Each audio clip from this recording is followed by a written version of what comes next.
Ce soir, nous recevons Jean-Pierre Winter, que la plupart d'entre vous ici connaissent, tant par son œuvre écrite, qui est à ce jour considérable, qu'à sa personnalité de débatteur talentueux, n'hésitant pas à aller à contre-courant et à le faire savoir chaque fois que la dimension symbolique du sujet risque d'être mise à mal.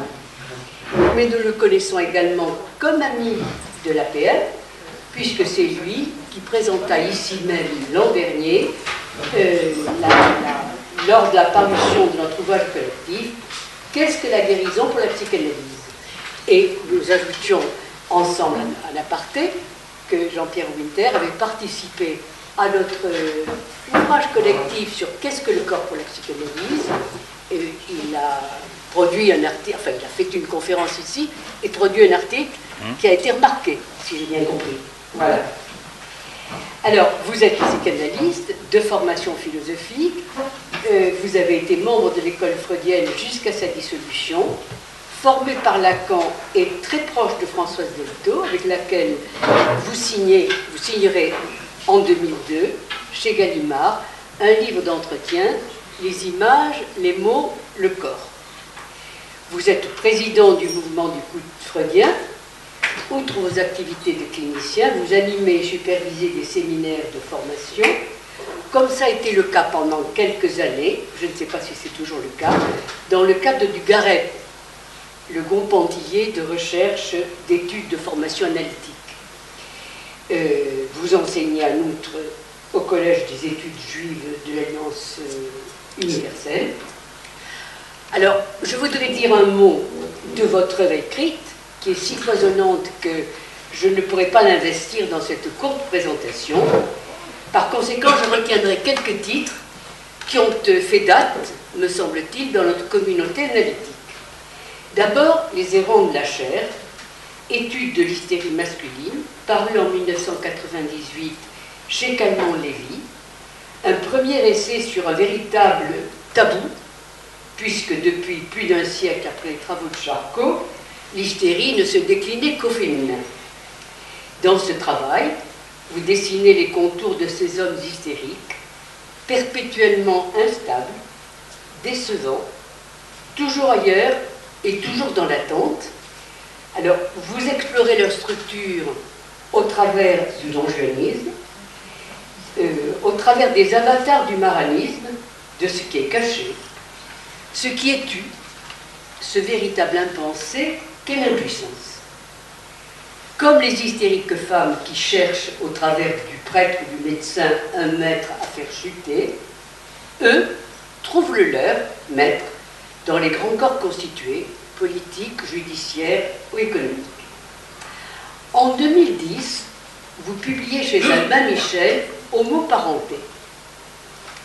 Alors que les biologistes et la science triomphante et médiatisée inventent de nouvelles façons de faire des enfants, et aiguisant bien entendu les droits à l'enfant pour tous, que le législateur est sollicité par une rue qui est déjà à l'effervescence, vous prenez la plume pour avertir, mettre en garde, pour susciter la réflexion.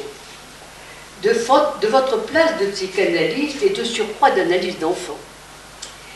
Vous témoignez des effets de souffrance et d'angoisse qui se manifestent aux générations suivantes lorsque des effacements, des confusions et des bricolages sont intervenus au niveau de la transmission de la vie, transmission de la vie tant physique que psychique.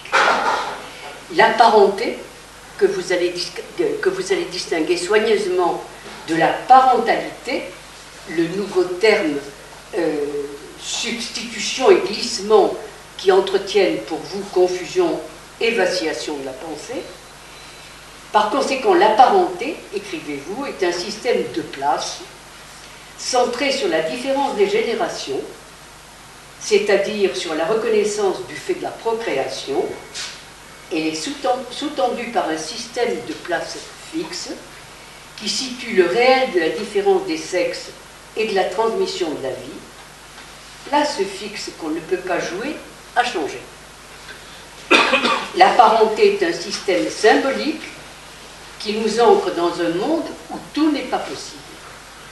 La différence des sexes, la vie, la mort sont des réels difficiles à supporter, certes, mais il est vital, nous dites, écrivez-vous, de les maintenir comme tels. Et il y a aussi, paru en 1995, Il n'est jamais trop tard pour choisir la psychanalyse. Travail utile d'un praticien engagé dans la clinique et dans la réflexion sur notre pratique, au terme de laquelle le divan du psychanalyse apparaît comme le lieu, le seul lieu, où le sujet aurait la possibilité et la capacité à rentrer en contact avec ses souffrances les plus profondes. Vous avez également écrit en 1999 Les hommes politiques sur le divan, et d'ailleurs, le goût vous allez rester, puisqu'on vous aperçoit de temps en temps sur les plateaux de télévision pour commenter les discours de tel et les postures de tel ou tel. Quels que soient les thèmes que vous avez choisi de traiter dans vos ouvrages divers, et j'en ai sauté, enfin je ne peux pas les dire tous, votre style est nourri de philosophie et de littérature, qui pour autant ne fait pas de concession à la rigueur analytique, donne toujours un très grand plaisir de lecture. Il reste chaleureux et vivant, toujours porté par le désir, qui fait qu'on ne sort pas de votre lecture comme on y est entré. Ce soir, vous nous proposez d'articuler votre travail sur la jouissance, ou notre travail sur la jouissance, autour d'une phrase d'Aragon, et quand il croit serrer son bonheur, il le broie. On vous écoute là-dessus. Merci pour cette chaleureuse présentation. Alors, c'est pas un sujet simple, mais histoire de vous rafraîchir la mémoire, on dit qu'en France, tout finit par des chansons. Eh bien, ce soir, on va commencer par des chansons. Si vous me laissez une minute, je mets ça au point. Alors, le poème d'Aragon se poursuit par une dernière strophe. Il n'y a pas d'amour qui ne soit ta douleur. Il n'y a pas d'amour dont on ne soit meurtri. Il n'y a pas d'amour dont on ne soit flétri. Et pas plus que de toi, l'amour de la patrie. Il n'y a pas d'amour qui ne vive de pleurs. Il n'y a pas d'amour heureux, mais c'est notre amour à tous deux. Alors, effectivement, on en discutait tout à l'heure. Comme vous l'entendez, Brassens n'a pas mis cette dernière strophe patriotique dans sa chanson. Maintenant, écoutez autre chose. Voilà. Alors, ceux d'entre vous qui ont un tout petit peu d'oreille auront entendu que c'est la même musique sur deux poèmes. L'un d'Aragon, un poème patriotique. C'est pas vraiment sa tasse de thé habituellement, alors Brassens. Et l'autre, on pourrait dire un poème mystique de Francis James, qui n'est pas non plus sa tasse de thé. Et alors, il dit « J'ai mis un jour en musique le poème d'Aragon, Il n'y a pas d'amour heureux, et je me suis aperçu que le poème de Francis James, qui s'appelle La prière, avait le même maître, M-E-T-R-E, la même métrique, et qu'elle marchait sur la même musique. J'ai chanté les deux à Patachou, et elle a choisi La prière. » Alors, quand je me suis aperçu de cela, ce qui est vraiment étrange dans l'œuvre de Brassens, ce sont deux apax, on pourrait dire, tout à fait étonnants, pour des raisons différentes. évidemment, je me suis posé la question de savoir pourquoi, en dehors du fait qu'il s'est aperçu comme un poète que c'était la même métrique, et peut-être je dis en dehors de ça, mais peut-être à cause de ça, justement, pourquoi il n'avait pas inventé une autre musique pour la prière. Et je me suis mis dans la situation du psychanalyste, écoutant d'abord le poème d'Aragon, et entendant dans le poème d'Aragon, justement, une métrique qui parle pas tout à fait exactement de ce dont l'auteur ou l'énonciateur est en train de parler. Et tout se passe comme si Brassens, en lisant le poème de Francis St. James, entend que cette même métrique parle de la même chose, mais avec des énoncés différents. Et je me suis dit, il y a là un effet d'écoute analytique. C'est-à-dire, l'un croit qu'il est en train de parler de l'amour, je préciserai tout à l'heure, de l'amour de la patrie, même si c'est pour dire que c'est voué au ratage, d'une certaine manière. L'autre croit qu'il parle du sacrifice de Marie et de son rapport à son fils, mais l'un et l'autre parlent en même temps d'autre chose, et il se trouve que c'est la même chose. Et qu'il faut un poète, pour ne pas dire un analyste, ce serait très outrecuidant, il faut un poète pour entendre que l'objet dont il est question est le même. Et que dans les deux cas, cet objet est perdu et ne peut se retrouver que dans le trait que constitue le poème, d'une part d'Aragon, d'autre part de Francis James.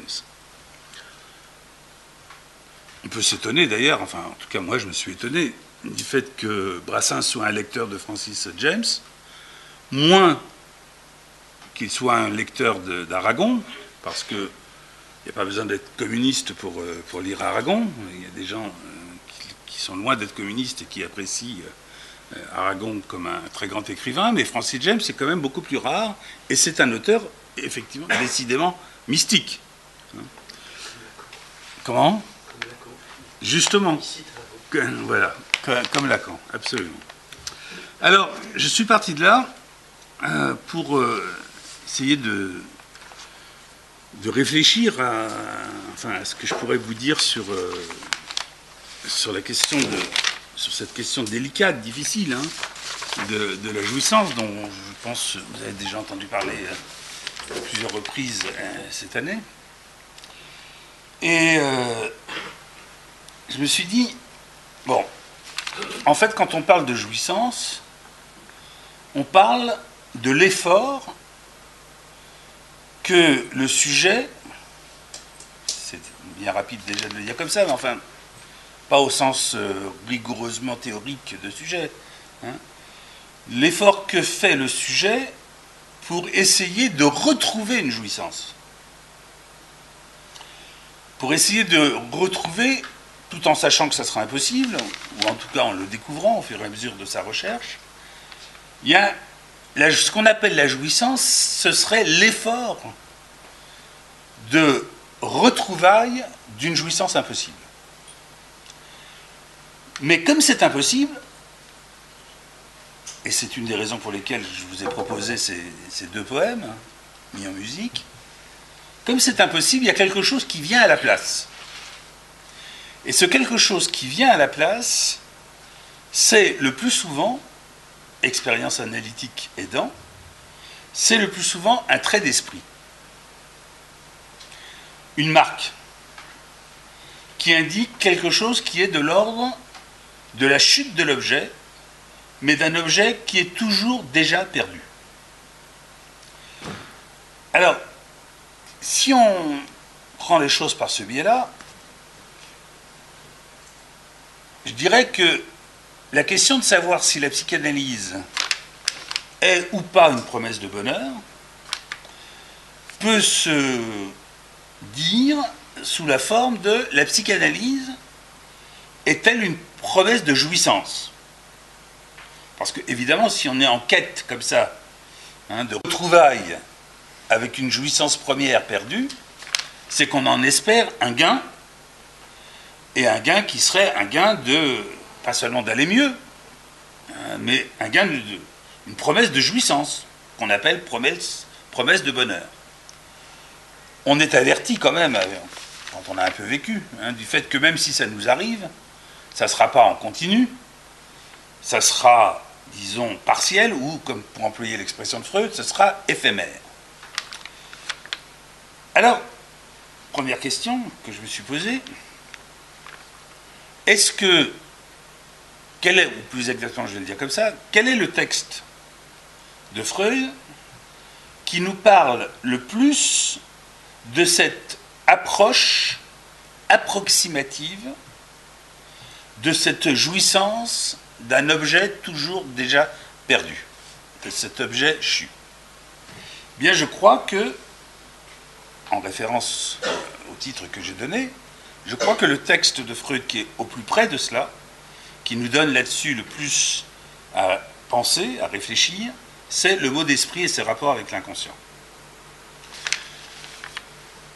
Le mot d'esprit et ses rapports avec l'inconscient, qui est un texte, allez, soyons honnêtes, impossible à lire. Je ne vais pas vous faire l'affront de poser la question de savoir qui ici l'a lu du début à la fin, mais c'est un texte impossible, n'empêche que c'est un texte qui fait rire, qui m'a amené d'ailleurs à proposer cette formule. Le rire est le propre de l'homme. J'ajouterais, le rire est le propre de l'homme jouissant. Et de fait, je crois que chacun d'entre nous en a fait l'expérience, dans son analyse ou en dirigeant des cures, de fait, les moments où dans une analyse surgit un rire, pas un rire convenu, un rire par surprise, soit du côté de l'analyste, soit du côté de l'analysant, soit les deux ensemble, sont des moments de réelle jouissance, ou en tout cas au plus près de ce qu'on peut appeler la jouissance. Alors c'est très étonnant, mais je vais vous en donner un exemple, comme ça, juste pour illustrer très rapidement. Je me souviens avoir dit à mon analyste, comme ça a été dit tout à l'heure, c'est un secret pour personne, c'était Lacan, un jour comme ça, au détour d'une séance, croyant parler d'autre chose, je lui dis, mon plus mauvais souvenir d'enfance, c'était quand j'allais à la cantine. Et c'est pas arrivé très souvent, mais enfin, il a ri. Et moi aussi, mais jaune. Bon. Alors, la question, donc vous l'entendez bien, la question qui est au centre de l'affaire, c'est la question de l'objet. Et Lacan, dans de nombreux séminaires, je ne vais pas vous les citer de façon didactique, c'est pas vraiment utile, mais privilégie, disons, le regard comme étant l'objet qui, je dirais, a le privilège de ce qui va nouer le sujet à l'autre. Alors vous me direz, le regard, c'est pas a priori, c'est pas spécialement drôle. Encore qu'on peut imaginer, justement, accrocher son regard à des scènes qui seraient drôles, mais enfin, Lacan fait lui-même la remarque que le regard s'accroche à des scènes dans lesquelles l'autre est en mouvement, et qu'en général c'est la scène primitive, et qu'en général cette scène primitive, justement, elle n'est pas spécialement drôle. Elle est rarement présentée, je ne sais pas si ça vous est arrivé, mais enfin, c'est très rare quand même qu'un analysant rassemble, réunisse les éléments épars du puzzle de la scène primitive et que ça le fasse rire, peut-être au bout d'un certain temps. Bon. Alors, je reviens à mes poèmes de tout à l'heure, et je ne vais pas vous en faire une lecture exhaustive, mais enfin, si vous avez fait un peu attention aux mots qui sont employés, comme souvent d'ailleurs, dès qu'il est question d'amour, dans les poèmes par exemple de Aragon, le regard occupe une place privilégiée. Et là, par exemple, mon bel amour, mon cher amour, ma déchirure, je te porte dans moi comme un oiseau blessé, j'y reviendrai tout à l'heure, et cela sans savoir, nous regarde passer, répétant après moi ces mots que j'ai tressés, et qui pour tes grands yeux tout aussitôt moururent. On va retrouver d'ailleurs cette question de ce choix d'objet qu'est le regard dans le poème de Francis James, mais j'y reviendrai tout à l'heure. Ce que j'ai trouvé de ce point de vue-là tout à fait remarquable, c'est la façon dont Aragon, et Dieu sait que nous devons au poète bien des choses, plus qu'à bien des théories analytiques, la façon dont il présente la question de la jouissance quasiment de façon identique à la manière dont Lacan l'a théorisé. Alors, je vais vous donner 2-3 exemples de ce que j'estime être au plus près de la théorisation de Freud et de Lacan. Par exemple, bon, alors, déjà, il n'y a pas d'amour heureux, c'est aussi bien freudien que lacanien, c'est-à-dire, de toute façon, c'est raté, ça ne marche pas. Oublions un instant qu'il s'agit de la patrie. Mais quand il dit « Sa vie est un étrange et douloureux divorce », la question que je me suis posée, c'est divorce entre quoi et quoi? Et à lire la suite, sa vie est un étrange et douloureux divorce, il n'y a pas d'amour heureux, je dirais, c'est un divorce entre désir et jouissance. Sa vie, elle ressemble à ces soldats sans armes. Alors, qu'on avait habillés pour un autre destin, à quoi peut leur servir de se lever matin, eux qu'on retrouve au soir désœuvrés, incertains? Dites ces mots, ma vie, et retenez vos larmes, il n'y a pas d'amour heureux. Sa vie, la vie de l'être humain, elle est divisée entre désir et jouissance, en ce sens, dira Lacan plus tard, mais vous l'avez sûrement entendu dit ici à plusieurs reprises, en ce sens que le désir est ce qui fait obstacle à la jouissance. Le désir en tant que le désir est castration. Et que ce dont il parle là, Aragon, c'est de la castration. En témoigne, par exemple, cette allusion qui va revenir dans de nombreux poèmes d'ailleurs utilisés par Brassens, « Je te porte dans moi comme un oiseau blessé ». Ce qui est curieux, c'est que ce signifiant d'oiseau blessé, eh bien on le retrouve tel quel dans le poème de Francis James. Tandis que des enfants s'amusent par le petit garçon qui meurt près de sa mère, tandis que des enfants s'amusent au parterre, et par l'oiseau blessé qui ne sait pas comment son aile, écrivez-le comme vous voulez, tout à coup s'ensanglante et descend. C'est très curieux quand même, de retrouver exactement la même métaphore de l'oiseau blessé. Eh bien, cet oiseau blessé, donc qui est, je crois que pas besoin de faire un grand dessin pour comprendre qu'il s'agit évidemment d'une allusion à la castration, cette castration est ce qui fait obstacle, est ce qui va, j'y reviendrai tout à l'heure d'une façon un peu plus théorique, est ce qui vient donner un frein, une limite, à la jouissance, par exemple, du rapport entre la mère et l'enfant, dont parle Francis James si bien dans ce texte, dans lequel il dit que ce qui vient donc cette castration, qui vient, cette castration, ce désir, cette loi, hein, elle peut être imposée, et alors très curieusement, d'une façon beaucoup moins brutale par le poème militaire d'Aragon que par le poème mystique de Francis James. Les métaphores utilisées par Francis James sont absolument redoutables. Hein, par les gosses battus, par l'ivrogne qui rentre. Hein, je veux dire, il y a une description là du père qui est absolument ahurissante, qu'on ne trouve pas dans Il n'y a pas d'amour heureux.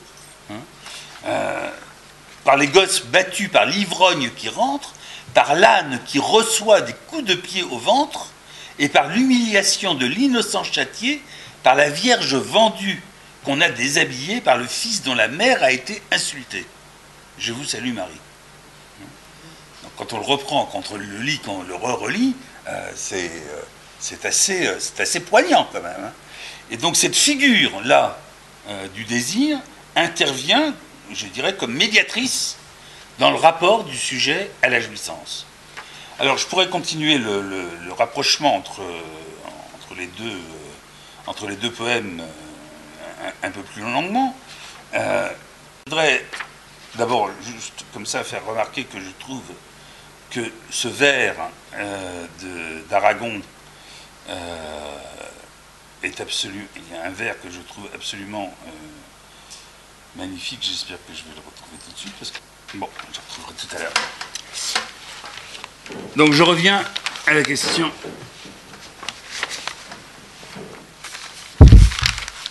du bonheur promis par une promesse de jouissance, dont le seul moyen de la vivre est de faire l'impasse, d'une certaine façon, sur le désir. C'est très curieux, parce qu'au fond, ça nous amène à dire qu'il y a deux options, deux choix. Soit on se réfugie, si je puis dire, dans la jouissance, soit on fait le jeu du désir, pour reprendre l'expression de Françoise Dolto. C'est incompatible. Et la question, elle est d'une actualité brûlante. C'est-à-dire, ou bien on fait le choix d'une jouissance, comme on disait en 68, sans frein, ou bien on fait le choix d'un frein à la jouissance, donc d'une certaine perte,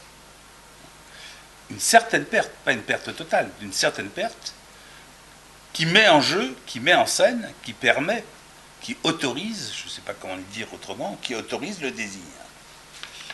Alors, je vous disais tout à l'heure, pour Lacan, en tout cas à l'époque, en 1966, à l'époque dans le séminaire sur l'objet de la psychanalyse, il disait la chose suivante. Il s'agit maintenant de savoir ce que veut dire dans tout ceci la fonction de la castration. La castration, disait-il, me semble liée à la fonction du désir en tant que, dans ce champ de l'autre, avec un grand A, elle est littéralement projetée à un point limite, suffisamment indiqué dans le mythe par le meurtre et la mort du père, et d'où découle la dimension de la loi. Alors vous allez voir pourquoi j'attache tellement d'importance à ce qu'il dit à ce moment-là de cette affaire. Toujours est-il que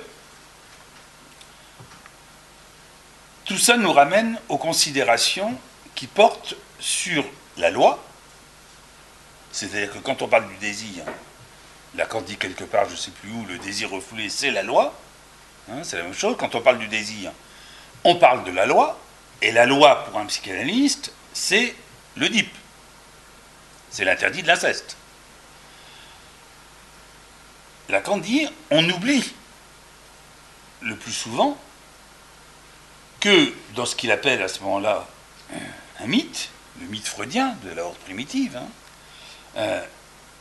ce n'est pas seulement le fait que le père, enfin celui qu'on appelle comme ça, accapare la mère, ou accapare toutes les femmes, c'est le fait que on croit souvent que pendant que c'est lui qui fait la loi, pendant que son désir, pendant que sa jouissance fait la loi, l'important, c'est que dès lors qu'il sera tué, la mère s'avérera interdite. Non. Lacan fait remarquer que ce qui va se passer, c'est que toutes les femmes seront interdites. Toutes. C'est assez lisible hein, dans le texte. Or,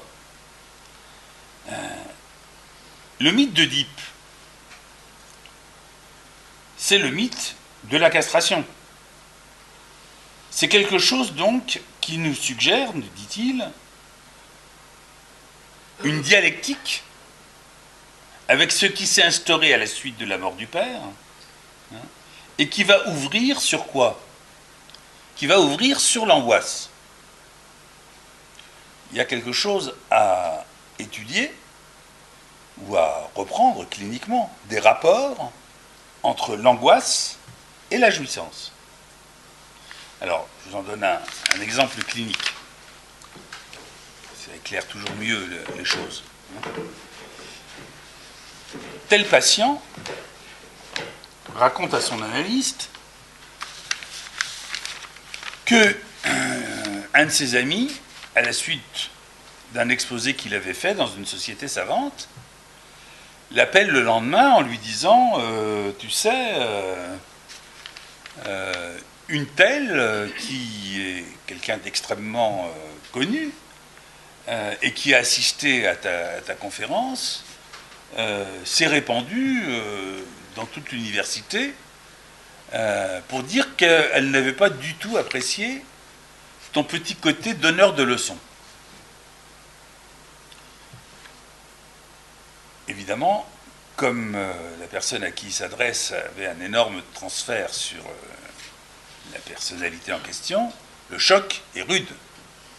Et l'angoisse d'autant plus forte que l'exposant, enfin le conférencier, est jeune. Ce que l'autre sent très bien au bout du fil, et lui dit, mais rassure-toi, tu sais, elle se répand comme ça, mais en fait, c'est parce qu'elle est très antisémite. Ce qui ne fait que plonger un peu plus le jeune conférencier dans l'angoisse, parce que l'idée de supposer qu'en plus elle serait antisémite va vraiment très loin. Donc il sort de cette conversation téléphonique extrêmement angoissé. Il va à sa séance d'analyse et il raconte à son analyste ce que je viens de vous dire. Sur quoi son analyste arrête la séance et lui dit « Vous me direz demain quelle leçon vous avez donnée à cette personne. » Parce qu'il lui a dit « Il me dit qu'elle n'a pas apprécié mon petit côté donneur de leçons. » Et l'analyste répond « Vous me direz demain quelle leçon vous avez donnée à cette personne. » Évidemment, l'analysant sort de là furieux, en disant « Il n'a pas entendu ce que je lui ai dit, je lui ai dit exactement le contraire. » Il rentre chez lui, et le temps de rentrer chez lui, il se calme, et il a l'idée d'appeler la personne célèbre au téléphone, qui l'accueille très bien, en lui disant ah, c'était magnifique ce que vous avez fait hier, j'ai beaucoup apprécié. Et à propos, pourquoi est-ce que vous m'appelez? Il dit non, mais ça n'a plus d'objet. Et non, mais vous m'appelez, dites-moi pourquoi vous m'appelez. Donc il lui raconte. Et elle lui dit oh, bah, c'est sûrement quelqu'un qui est jaloux que j'aille pas à son séminaire. Donc il est calmé. Mais quand il prend un peu de recul sur ce qui s'est passé dans cet épisode, qu'est-ce qu'il comprend dans l'élaboration qu'il va en avoir plus tard? C'est que ce grand moment d'angoisse a été, comme l'a interprété son analyste, un grand moment de jouissance. La jouissance d'avoir pu penser un instant qu'il avait effectivement donné une leçon à cette personne dont il avait fait un de ses maîtres, disons, pour aller plus vite. Alors Lacan dit, l'angoisse, et le témoignage que je viens d'en donner en est un exemple, l'angoisse, dans son séminaire sur l'angoisse, il avait dit, le sujet en est embarrassé. Ben, embarrassé, c'est un mot qu'il avait réservé à l'angoisse, mais on peut le reprendre en disant que justement, ce qui caractérise le rapport du sujet à la jouissance, c'est qu'il en est embarrassé. Et cette barrière, disait Lacan, qui l'embarrasse, autrement dit, pourquoi en est-il embarrassé ? C'est parce qu'il y a une barrière, celle qui le sépare justement de la jouissance, et qui est très précisément le désir lui-même. Est-ce que je suis clair là-dessus ? Autrement dit, pour être encore plus clair, s'il n'y avait pas cette affaire de castration, cette affaire de désir, au fond, de la jouissance, nous n'en serions pas si embarrassés que ça. Et d'ailleurs, ce qui caractérise une grande partie de notre monde d'aujourd'hui, c'est que précisément, la jouissance n'a pas l'air de les embarrasser du tout. Je vais développer ça tout à l'heure, je vais essayer de ne pas être trop long pour qu'on ait le temps de discuter, mais c'est une caractéristique quand même, du fait que qu'est-ce qui s'est passé ? Pourquoi les choses, essayons de les dire de façon analytique, pourquoi les choses finalement se produisent comme elles semblent se produire, et surtout, je ne perds pas le fil de mon titre, et surtout pourquoi est-ce que finalement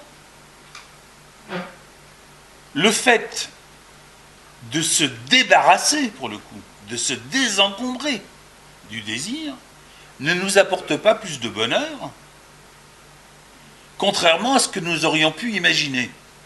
Parce que jouir sans entrave, c'était quand même une promesse de bonheur. L'idée, c'était quand même que s'il n'y avait plus... Il n'y a pas d'autre entrave, je ne le répéterai pas assez ce soir, il n'y a pas d'autre entrave que le désir. Donc, jouir sans entrave, ça veut dire se débarrasser de la question du désir. Or, ce que nous constatons jour après jour, et quelquefois d'une façon quand même assez violente, c'est que loin de nous rapprocher, de faire que ça nous rapproche du bonheur, ça aurait même tendance à nous en éloigner. Qu'est-ce qui a bien pu se passer ? Il se passe, entre autres choses, que dans le magma dans lequel nous pataugeons en ce moment, et depuis peut-être pas mal de temps, le père, qui était l'exception, celui qui concentrait sur lui toutes les jouissances, celui qui était capable de soutenir toute la jouissance, celui-là, on n'en veut plus. C'est terminé. Avec lui, disparaît aussi le maître. On ne veut plus de maître, ni Dieu, ni maître. Lacan dira dans le séminaire sur le désir et son interprétation qu'une des caractéristiques du névrosé, c'est que justement, il ne croit pas en Dieu. Vous retrouverez cette citation à la fin du séminaire sur le désir. C'est étonnant de sa part, quand même, de dire un truc pareil. Mais ça veut dire qu'il y a là quelque chose qui est à mesurer dans ce qu'on appelle l'athéisme de la psychanalyse, qui n'est pas une perte définitive de la croyance.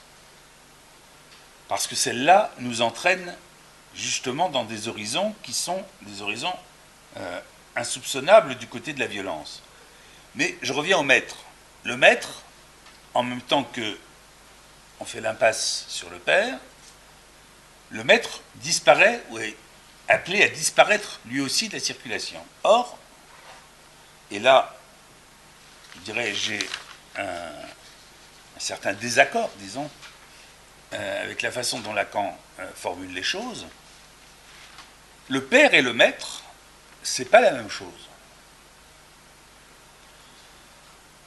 Et quelquefois, chez Lacan, ceux qui sont des lecteurs de Lacan me diront s'ils ont cette même impression, quelquefois chez Lacan, l'un se substitue à l'autre. Le père et le maître, même quand Lacan s'appuie sur la tradition biblique, le père et le maître sont à soigneusement distinguer, notamment pour ce qui est du rapport à la jouissance, comme je vais essayer de vous le montrer dans un instant. Vous vous souvenez que Lacan s'appuie sur la dialectique du maître et de l'esclave. Et il dit que Hegel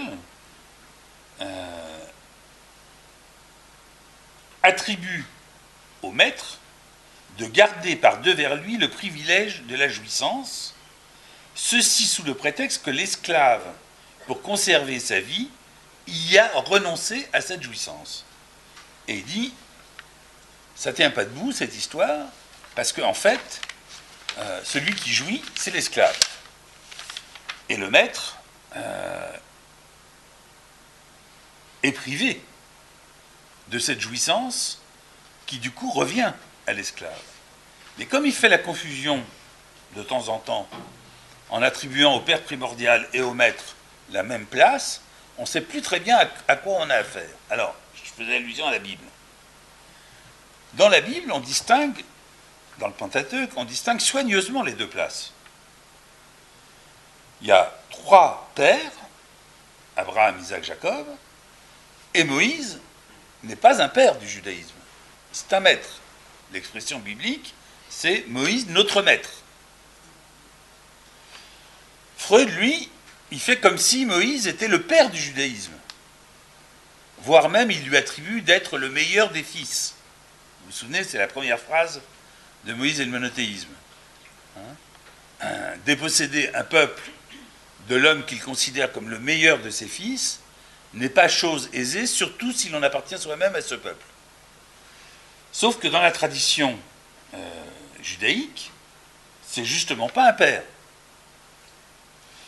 Et c'est au nom du Dieu des pères que l'Éternel s'adresse à Moïse pour lui confier une mission qui serait une mission de maître. Alors je ne vais pas m'appesantir là-dessus, mais je crois que ça a certaines incidences cliniques. J'en viens plus précisément donc à la question de la jouissance du maître. Et pour ça, je me suis écarté un moment des questions bibliques en m'intéressant à un texte qui est de Léo Strauss. Léo Strauss, vous savez, est un philosophe américain dont l'œuvre a servi et est utilisée par les néoconservateurs américains, mais qui vaut mieux que ça. Et Léo Strauss sort un texte attribué à Xénophon. Bon, en fait, on n'en sait rien, si c'est vraiment de Xénophon, dans lequel Xénophon, donc, est censé faire dialoguer un tyran, qu'il appelle le Hiéron, avec un poète qui s'appelle Simonide.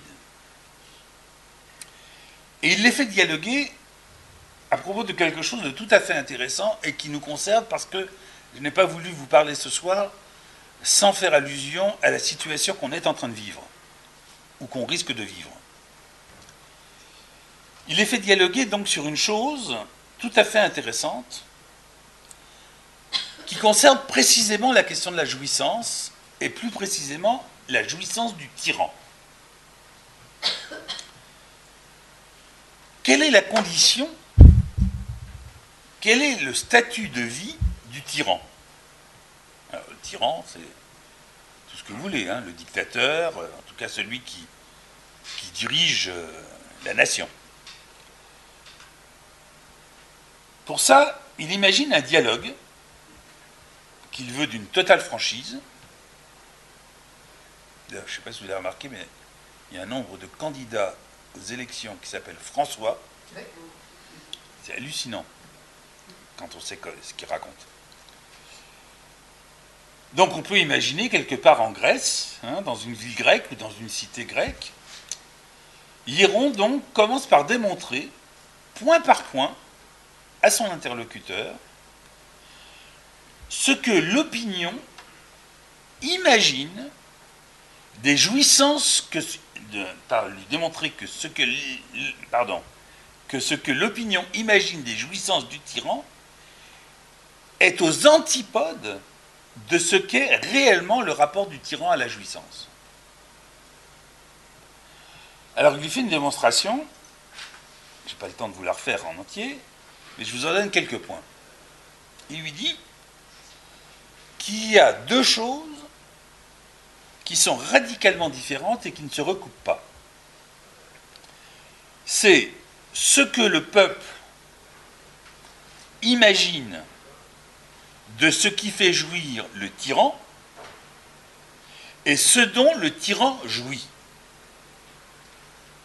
Ça n'a rien à voir et ça ne se recoupe pas. De sorte que, par exemple, quand on est amené, pour actualiser la chose, à s'interroger sur ce que font les Américains aujourd'hui, en tant qu'ils seraient les tenants du discours du maître, ça doit nous mettre en position de nous méfier de notre imagination et de considérer que ce que nous imaginons qu'ils font peut être aux antipodes de ce qu'ils font réellement, c'est-à-dire de ce qui les fait jouir dans ce qu'ils font.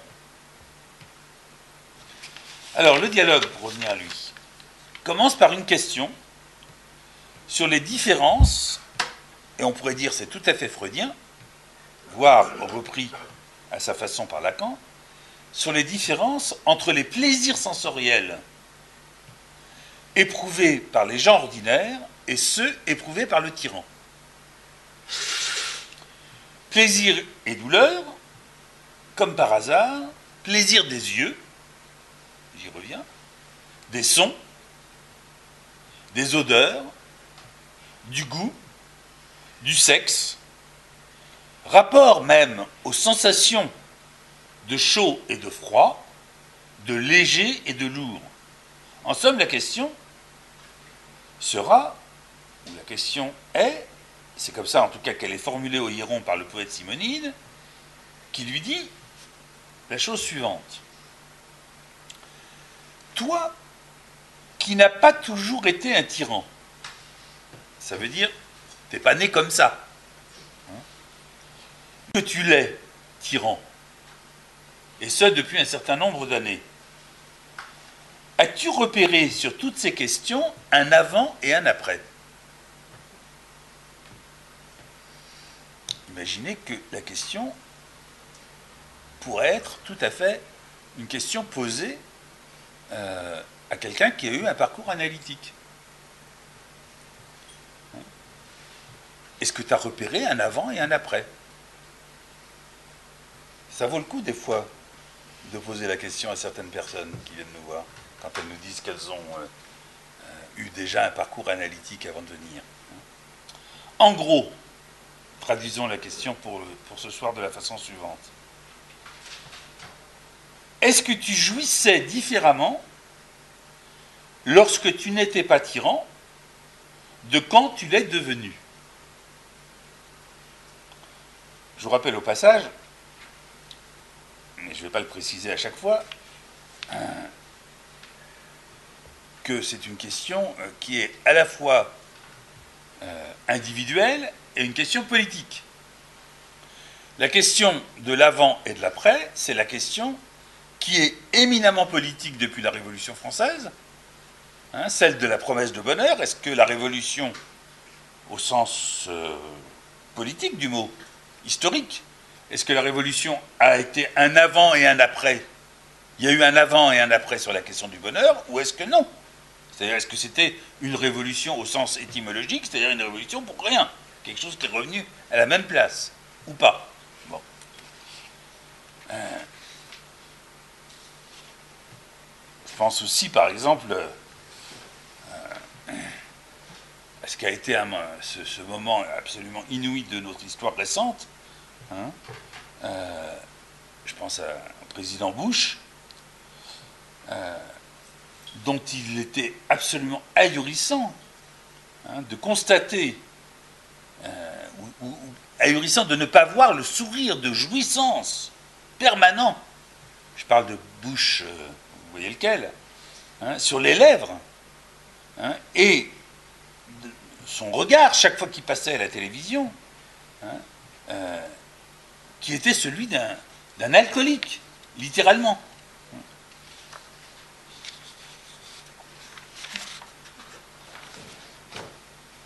Je n'en dirai pas plus.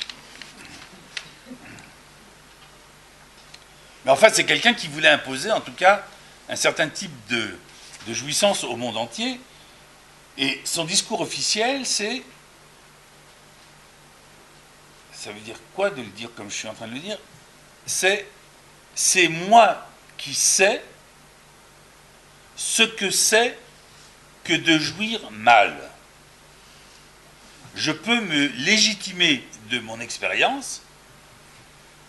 On voit ça aussi chez quelqu'un comme Ignace de Loyola, par exemple. Je peux me légitimer de mon expérience pour vous expliquer ce que ce sera de jouir bien. C'est ça le bien et le mal dont ils nous ont entretenus et rabattu les oreilles pendant des années. Alors, je me suis posé la question de savoir si le poète Simonide ne fait pas une première erreur, c'est-à-dire s'il est vrai que quand on devient tyran, il y a effectivement un avant et un après. Mais je pense qu'il en fait une seconde erreur, en présupposant que la différence serait quantitative, c'est-à-dire en un plus de plaisir, moins de déplaisir. Et d'ailleurs, Hieron va lui rétorquer que c'est pas du tout comme ça que ça se passe. Hieron, c'est le tyran. Et il dit la chose suivante. Sache-le bien, les tyrans goûtent des plaisirs bien moindres que les particuliers. Ils éprouvent des peines plus nombreuses et plus grandes. D'où la question qui s'impose logiquement au poète, Simonide. Alors, s'il en est ainsi, pourquoi est-ce qu'il y a tant de gens qui aspirent à la tyrannie? Par Zeus, répond Hieron, parce qu'ils font des conjectures sans avoir l'expérience des deux réalités. D'ailleurs, si vous saviez ce qui vous attend, c'est ça que ça veut dire, si vous saviez ce qui vous attend quand vous prenez le pouvoir, eh bien vous n'iriez pas. Suit une démonstration, sens par sens, où Hieron fait apercevoir ce clivage jusque dans la réalité. Et à ce titre indicatif, j'ai choisi un exemple pour faire apercevoir ce clivage dont parle justement si bien Aragon dans son poème, qui porte sur le rapport du tyran à l'amour. Il lui dit « Le tyran ne peut jamais croire qu'on a de l'affection pour lui. Nous savons en effet, vois-tu, que ceux qui cèdent par crainte imitent le plus qu'ils peuvent les complaisances inspirées par l'affection. Et d'ailleurs, nul ne tend plus de pièges aux tyrans que ceux qui font semblant de les aimer. Donc, vous entendez bien, si je devais traduire ça dans les termes d'aujourd'hui, ce serait pour dire que le Hiéron avait compris beaucoup des choses des rapports du maître à l'hystérique.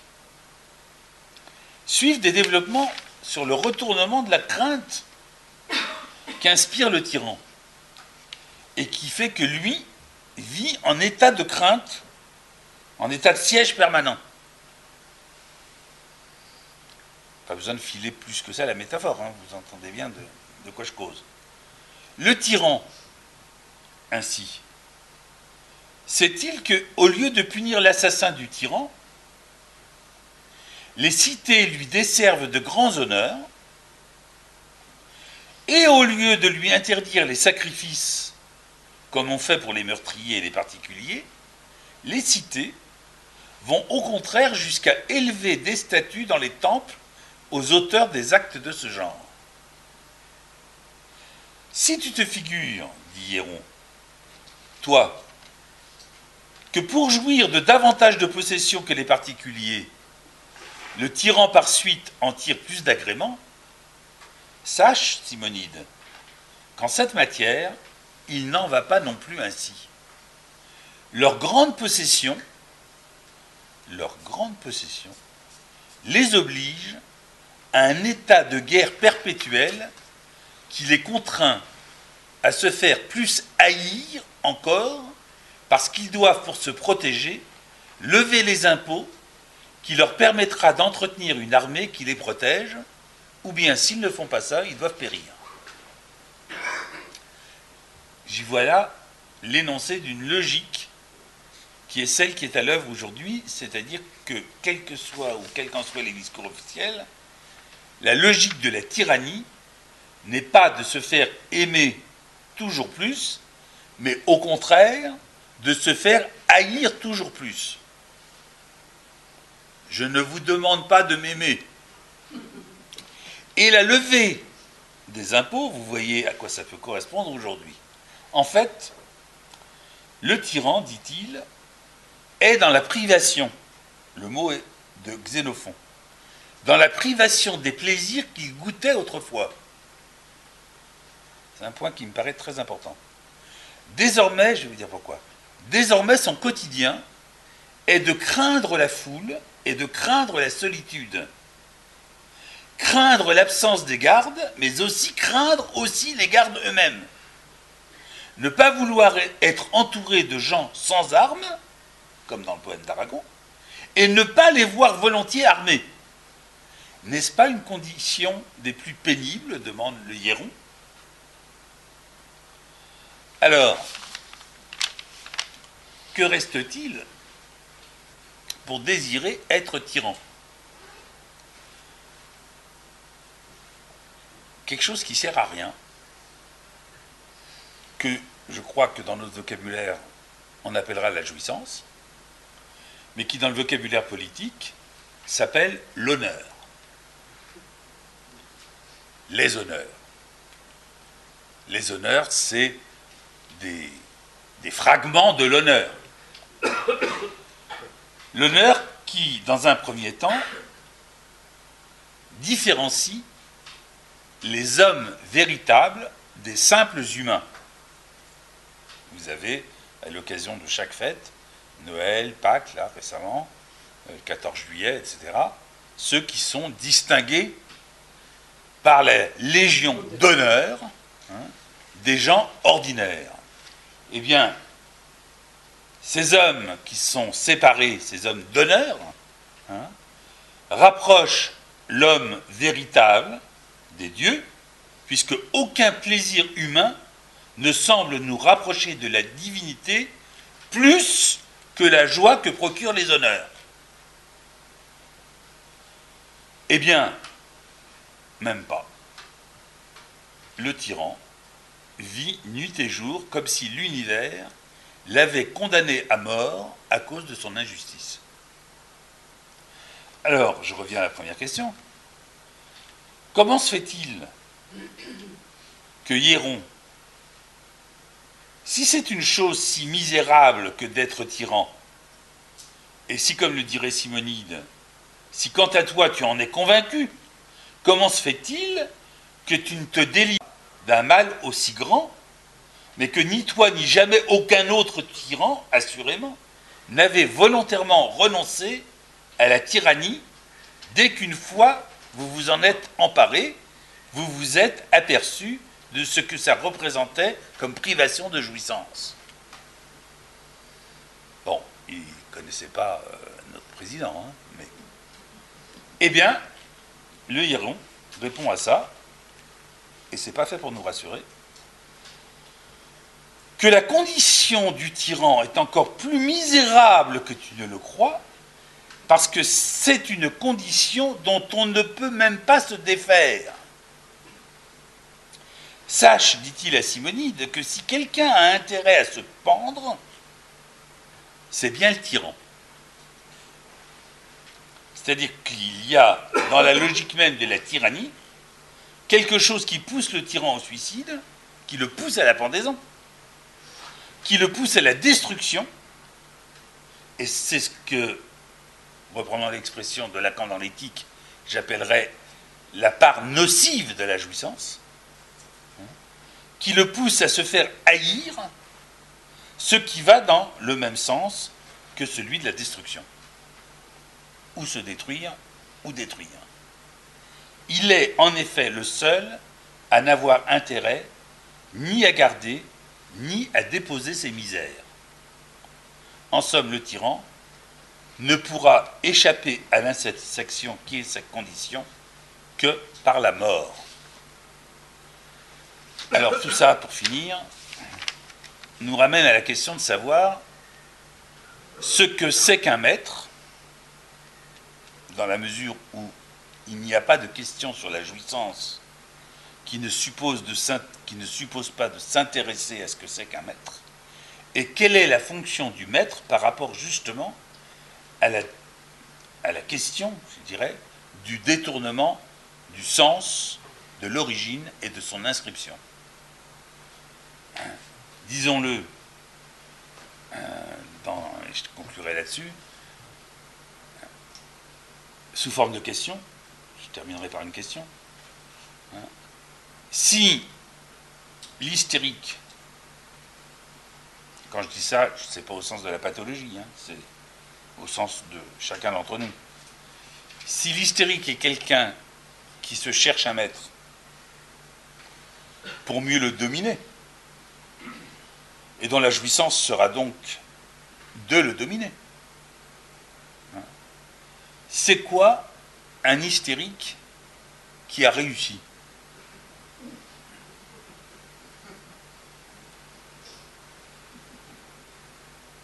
Parce qu'il y en a.